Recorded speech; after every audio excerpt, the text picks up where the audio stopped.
Hey guys, another episode of Best Angel Stories 2014. And now, last time we were reading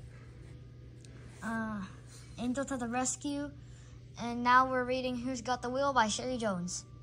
Driving home one day, I opened a billboard that said, "If Jesus is your co-pilot, you'd better switch seats."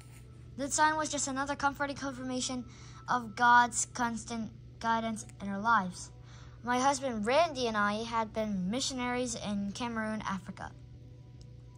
He and his team of national translators finished translating the New Testament into the Calm language, and our task seemed finished.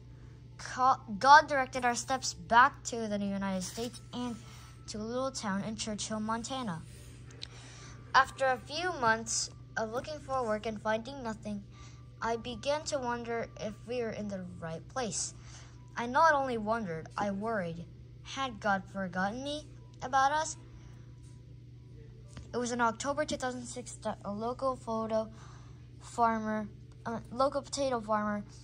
approached Randy about some work during the harvest season. Randy was all too grateful to earn a little money. After the first day of the job, Randy quickly realized that hard work and quick wits were key ingredients to the job. Even his small position required observant eyes if things were to run well. Randy was entrusted with the task of helping unload the truck swollen with fresh potatoes from the field to a conveyor belt. He, along with others, had the job of separating rocks and large dirt clods from the flood of potatoes that poured onto the belt called a stinger. From there, the fresh potatoes were carried to other stations for storing. The rocks and dirt clods were tossed into a large bucket attached to a bulldozer parked directly behind Randy's station. Every morning, Randy was up early, worked all day in cold and rain and heat with the others at the stinger, arriving home after dark, covered with dirt and fatigue. One morning, just after Randy drove away to the farm, I felt compelled to pray. I called the children together. Daddy's looking awfully tired this morning. We need to pray for him, for strength and for protection. He's working with a lot of dangerous equipment, I explained. Randy arrived on the scene that brisk October morning as a glowing orange sun settled on the horizon. A driver backed the potato truck that had been loaded with field potatoes from the previous day to the conveyor belt to dump its cargo. Randy and his partner took their places at the stinger, zipped up their jackets, and set their chilled fingers into warm gloves. They dug into the mountain of spuds and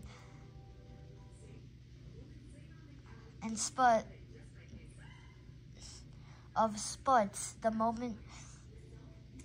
Why is it always blurry? What's that?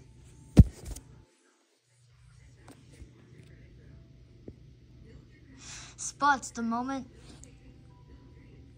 the mountain poured off the back of the truck and rumbled and was parked into place for the next unloading.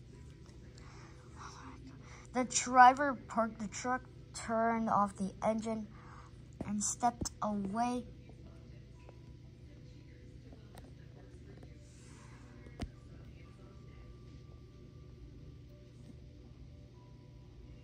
Oh, that's better. Look at that.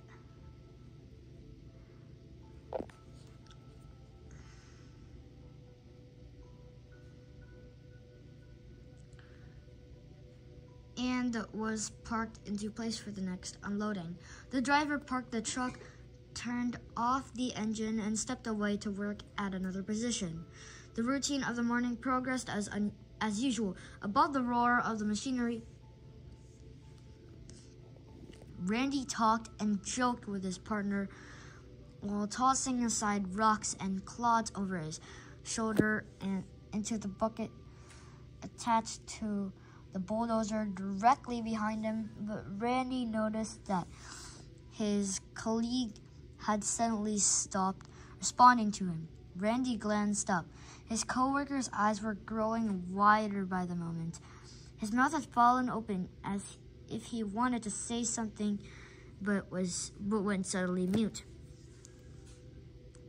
Something seemed very wrong.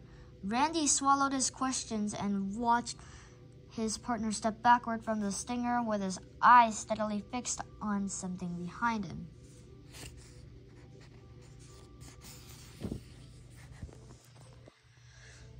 Randy turned around and then froze. Had he been warned ahead of time, he might have been able to jump out of the way, but it was too late.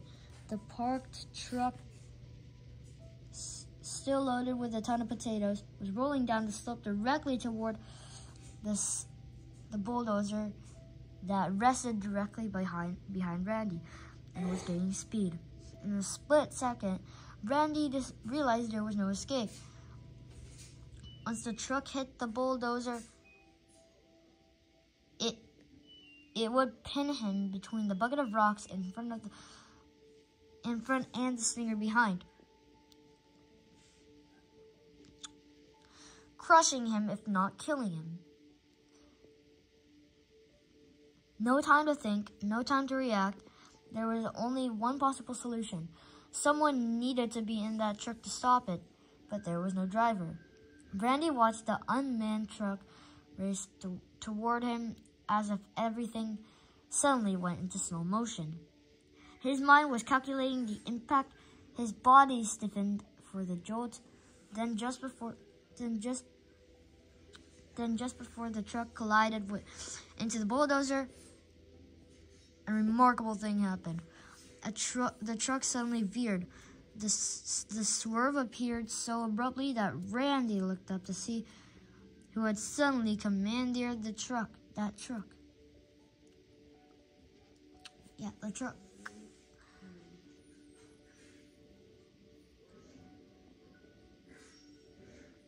By inches, the truck missed the bulldozer. Randy watched it roll past and collide with another truck. An echo of metal against metal clanged like a loud cymbal. Everyone looked up. A collective gasp hung in the crisp morning air. The truck was driverless. Every worker stood in place, not moving for moments. What they had witnessed was nothing short of a miracle, and many praised God for Randy's protection. With a slight turning of the wheel at the precise time, God spared Randy's life. But who turned the wheel? Did the truck turn on its own power? Or perhaps was there an angel of mercy in the driver's seat? When Randy came home that night and told us what happened, we sat amazed. That incident did indeed remind us of God's power to answer prayer.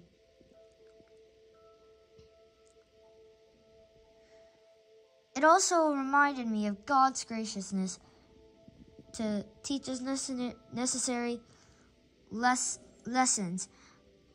Already I had been fretting about how God would take care of us, but this runaway truck episode was a timely lesson of God's providence in our lives. God's message rang in my mind loud and clear. He was in control. He obviously had a plan for Randy's future in Little Churchill, Montana.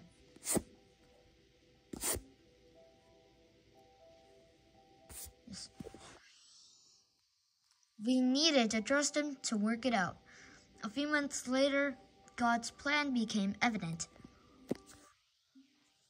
In this small town next to Churchill, Randy was invited to become the next pastor at Manhattan Bible Church. I was so glad God was in the driver's seat and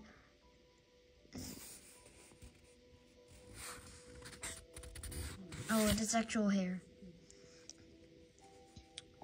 I was so glad God was in the driver's seat and steering our future to the exact location He wanted to put us for His glory and our good.